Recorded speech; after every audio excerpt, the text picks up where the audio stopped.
In 2025, Bangladesh is facing its deepest crisis in over a decade. The interim government, led by Mohammed Yunus after the removal of Sheikh Hasina in 2024, has failed to stabilize the nation. The result? Economic collapse, social unrest, and rising fear. Once a South Asian success story, Bangladesh's economy is now in free fall. GDP growth has dropped from 6.1% in 2023 to barely 2.3% in 2025. Inflation has soared past 12%, with food prices hitting the poor the hardest.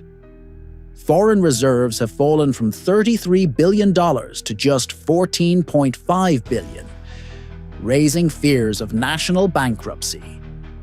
Over 2 million garment workers face layoffs. Youth unemployment has surged past 28%, and remittances have dropped sharply. Thousands of skilled workers are leaving for Malaysia, the Middle East and Europe, triggering a dangerous brain drain.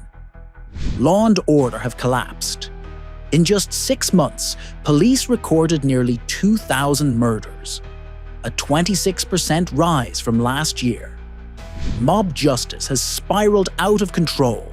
637 people were lynched in the past year, compared to just 51 in 2023.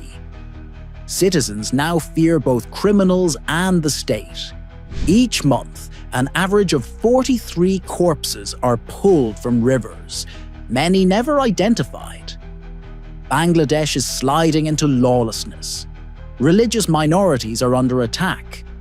Hindu homes and temples have been vandalized, Christians threatened, indigenous groups displaced.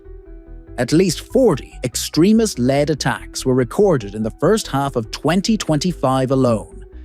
Islamist militancy is resurging, fueled by government inaction. Women face mounting risks. In just 6 months of 2025, over 4,200 cases of rape and assault were recorded, including 650 gang rapes. Child rape has risen by nearly 75%. The state has failed to provide protection, justice, or even basic accountability. The judiciary has been turned into a political weapon. More than 500,000 citizens have been implicated in mass cases, most of them unnamed, allowing the state to arrest anyone at will. Opposition leaders, students, labor activists, and journalists are behind bars. Courts deny bail, enforce draconian laws, and silence dissent. Security forces have embraced extrajudicial killings as a weapon of control.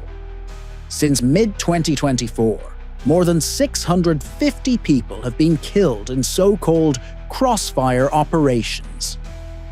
44 officers were granted immunity, while hundreds of honest ones were purged. Enforced disappearances remained rampant, with activists and journalists vanishing without a trace. Bangladesh is at a crossroads. Economic collapse, rising violence, and systemic repression have created a nation in decline. But recovery is still possible. The only path forward is free, fair, and inclusive elections, where all parties can participate under a neutral framework. Without accountability and democracy, instability will only deepen. With them, Bangladesh can rebuild trust, stability, and hope.